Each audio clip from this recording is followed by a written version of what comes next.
Human body संदर्भात पहिला प्रश्न आहे, व्हॉट इज द डायफ्रम म्हणजे श्वासपटल काय आहे. A muscular portion is present at the base of thoracic cage म्हणजे तो एक मसल म्हणजे स्नायूंचा बनलेला एक पडदा आहे आणि तो कुठं प्रेझेंट आहे, थोरॅसिक केज म्हणजे जो आपला छातीचा पिंजरा आहे त्याच्या बेस तळाशी त्या ठिकाणी असतो. What is the location of diaphragm. मग आता डायफ्रम ॲक्च्युअल कुठं आहे, थोरॅसिक केजच्या तर बेसला आहेच, पण अजून एक्झॅक्ट लोकेशन सांगता येईल का. तर डायफ्रम जो आहे it is present between thoracic cavity and abdominal cavity. तर आपल्या बॉडीचं जो चेस्ट मधला रिजन असतो त्याला आपण म्हणतो थोरॅसिक कॅव्हिटी आणि जे पोटा स्टमक जवळचा भाग असतो त्याला म्हणतो आपण ॲबडॉमिनल कॅव्हिटी. तर या दोन्हीच्या मध्ये डायफ्रम प्रेझेंट असतो. तिसरा प्रश्न आहे, why air moves into the lungs through the nose म्हणजे आपण श्वास घेताना हवा ही लंग्स कडेच का जाते हे ना, ऑक्सिजन. तर श्वास घेताना ॲक्च्युअल काय होतं पहा, simultaneous rising up of ribs and lowering of diaphragm causes decrease in pressure of lungs due to this. म्हणजे की जेव्हा आपण श्वास घ्यायलो तर रिब्स म्हणजे आपल्या ज्या छातीच्या बरगड्या आहेत त्या वर उचलल्या जातात, लोअरिंग द डायफ्रम आणि श्वासपटल थोडासा खालच्या बाजूला येतो आणि त्यामुळे लंग्स मधला प्रेशर कमी होतो. मग हवेतला प्रेशर जास्त असल्यामुळे बाहेरची हवा ही आपल्या शरीराच्या कुठे जाते, आतमध्ये जाते. चौथा प्रश्न आहे, in which condition air moves out from the lungs through nose म्हणजे आपण जेव्हा उच्छवास म्हणजे नाकावाटे कार्बन डायऑक्साईड युक्त हवा बाहेर टाकतो त्यावेळेस ॲक्च्युअल काय काय होतं. तर पहा, when ribs return to their original position and diaphragm rise up pressure on the lung decrease. म्हणजे श्वास सोडताना आपल्या ज्या छातीच्या बरगड्या आहेत रिब्स हे त्यांच्या मूळ ठिकाणी परत येतात म्हणजे ते लोअरिंग पोझिशन ओरिजिनल पोझिशनवर जातात. यावेळेस डायफ्रम वर उचलला जातो श्वासपटल आणि अशा वेळेस जो लंग्स मधला प्रेशर आहे तर हा काय होतो, तर इथं इन्क्रीजेस पाहिजे होता. तर pressure on the lung increase आणि लंग्स मधला प्रेशर इन्क्रीज झाला, ॲटमॉस्फेरिक प्रेशरपेक्षा तो जास्त आहे म्हणून लंग्स मधली हवा ही कुठे जाते, बाहेर जाते. याला आपण उच्छवास म्हणतो, एक्सेलेशन. पाचवा प्रश्न आहे, which thing about diaphragm is necessary to bring about breathing म्हणजे श्वसन क्रिया व्यवस्थित चालण्यासाठी त्यामध्ये डायफ्रम म्हणजे श्वासपटलचा रोल काय आहे. Continuous upward and downward movement of diaphragm is essential. पहा, म्हणजे ब्रीदिंग प्रोसेस चालू राहण्यासाठी आपला जो श्वासपटल आहे तर हा अपवर्ड आणि डाऊनवर्ड म्हणजे वर जाणे खाली येणे, वर जाणे खाली येणे ही प्रोसेस कंटिन्युअसली आवश्यक असते. What function of circulatory system right function. तर आपल्याला सर्क्युलेटरी सिस्टीम म्हणजेच ब्लड सर्क्युलेटरी सिस्टीमचं आपल्याला काय करायचं आहे, कार्य लिहायचं आहे. Circulatory system perform function of transport of various substance like water, hormones, oxygen and soluble nutrients also waste material through different organs. पहा, सर्क्युलेटरी सिस्टीम म्हणजे ब्लड कोणाकोणाला कॅरी करतो, वॉटर, हार्मोन्स, त्यानंतर ऑक्सिजनला कॅरी करण्यासाठी आयर्न कंटेनिंग पिगमेंट प्रेझेंट आहे ज्याला आपण हिमोग्लोबिन म्हणतो. त्यानंतर सोल्युबल न्यूट्रियंट्स पण नसतात डायजेशन प्रोसेस नंतर. त्यानंतर काही एक्सेलेटरी सबस्टन्स ज्यांना आपण वेस्ट मटेरियल म्हणतो जसं की जलबाष्प असेल, कार्बन डायऑक्साईड, तर हे सुद्धा डिफरंट ऑर्गन थ्रू ट्रान्सपोर्ट करण्याचं काम ही सर्क्युलेटरी सिस्टीम करत असते. Which are 3 main parts of the blood circulatory system. मग ब्लड सर्क्युलेटरी सिस्टीमचे 3 मुख्य भाग कोणते. तर पहिला आहे हार्ट म्हणजे आपलं हृदय, दुसरा आहे ब्लड वेसल्स म्हणजे रक्तवाहिन्या आणि तिसरा आहे कॅपिलरीज ज्यांना आपण सूक्ष्म रक्तवाहिन्या म्हणतो. राईट लोकेशन ऑफ हार्ट म्हणजे आपल्या हृदयाचं नेमकं स्थान काय आपल्या बॉडीमध्ये. पहिलं पहा, almost present at the centre in the thoracic cage म्हणजे जो आपला थोरॅसिक केज म्हणजे काय, छातीचा पिंजरा आहे त्यामध्ये बरोबर मध्यभागी हृदय असते. त्यानंतर बिहाइंड द रिब्स म्हणजे ज्या बरगड्या आहेत त्याच्या पाठीमागच्या बाजूला बिटवीन 2 लंग्स म्हणजे 2 फुफ्फुसांच्या दरम्यान slightly incline on the left side आणि थोडंसं डाव्या बाजूला, तर अशा पद्धतीचं हृदयाचं स्थान आहे. How much the size and weight of our heart. मग आपल्या हृदयाचं आकार आणि वजन किती. तर आकार तुम्हाला माहित आहे, तर equal to one's own fist, म्हणजे तुमच्या हाताची जेवढी मूठ असते ना तेवढं तुमचं हृदय असतं. आणि वजन जर पाहिलं हृदयाचं तर 360 ग्रॅम असतं.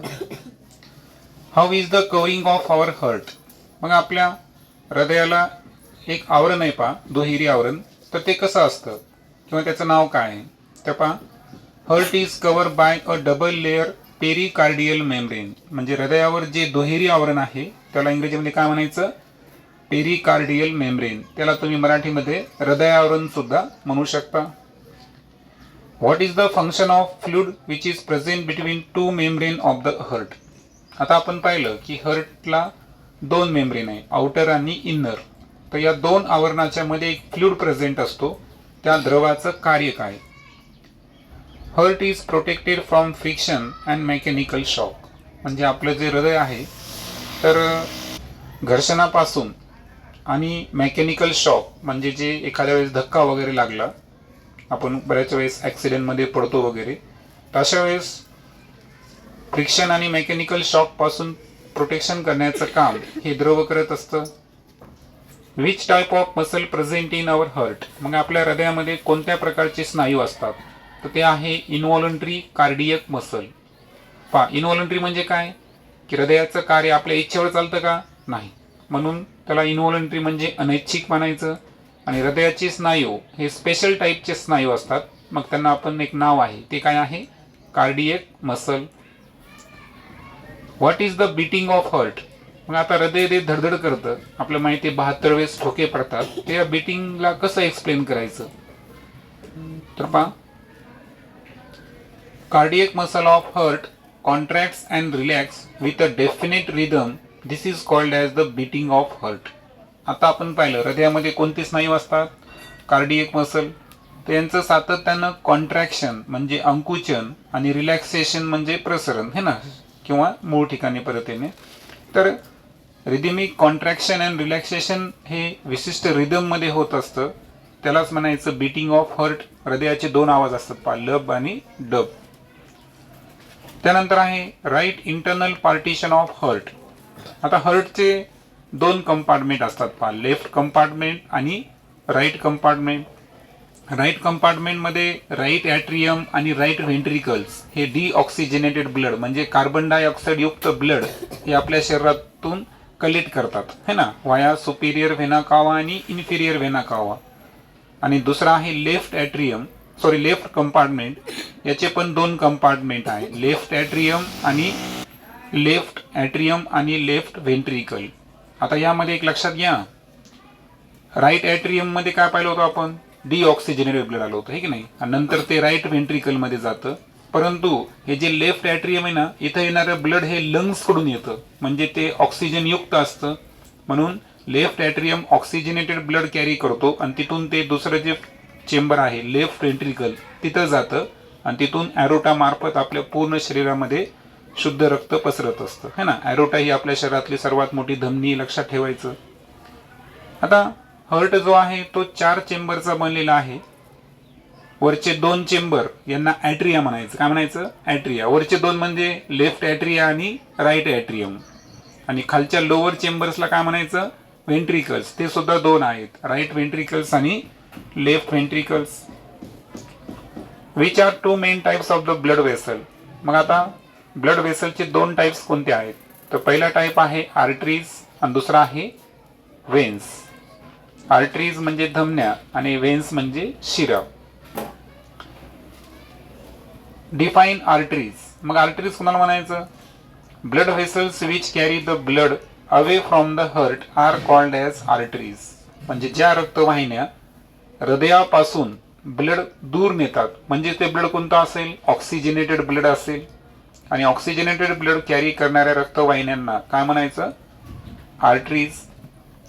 Which type of blood carry by arteries. पुढचाच प्रश्न आहे की कोणत्या प्रकारचं रक्त हे आर्टरीज कॅरी करत असतात. तर ते कॅरी करतात ऑक्सिजनेटेड ब्लड, कारण ऑलरेडी ते लंग्सकडून काय झालेलं आहे, ऑक्सिजनेटेड झालेलं आहे. Which artery does not carry oxygenated blood. मग आता शरीरातली कोणती आर्टरी आहे की जी ऑक्सिजनेटेड ब्लड कॅरी करत नाही, तर त्याचं नाव आहे पहा पल्मनरी आर्टरी. कारण पल्मनरी आर्टरी जी आहे ना, ही हृदयाकडून लंग्सकडे जाते आणि हृदयाकडून लंग्सकडे जाताना तिनं काय केलं की जे राईट व्हेंट्रिकल्सनं दिलेलं डिऑक्सिजनेटेड ब्लड आहे ते कॅरी केलं. आणि म्हणून एकमेव आर्टरी आहे पल्मनरी आर्टरी जी लंग्सकडे जात असल्यामुळं, हार्टकडून लंग्सकडे जात असल्यामुळं ती अशुद्ध रक्त म्हणजे डिऑक्सिजनेटेड ब्लड ही लंग्सकडे घेऊन जाते. कारण नंतर लंग्स काय करणार आहे, त्यामध्ये ऑक्सिजन मिक्स करणार आहे. शेवटचा प्रश्न आहे, राईट 3 फीचर्स ऑफ आर्टरीज. मग आर्टरीची 3 वैशिष्ट्ये काय आहेत. पहिला आहे डीपली लोकेटेड इन बॉडी, म्हणजे आर्टरीज या आपल्या शरीरामध्ये फार खोलवर रुतलेल्या असतात, कारण त्या हृदयापासून ऑक्सिजनेटेड ब्लड त्यांना कॅरी करायचं आहे. वॉल्स आर थिक, पहा हृदयाचं एक प्रकारचं प्रेशर त्याच्यावर पडतं आणि प्रेशर पडल्यामुळे ते प्रेशर त्यांना सहन झालं पाहिजे म्हणून आर्टरीजच्या ज्या भिंती असतात, भित्ती म्हणू आपण त्याला, वॉल्स, ह्या थिक असतात.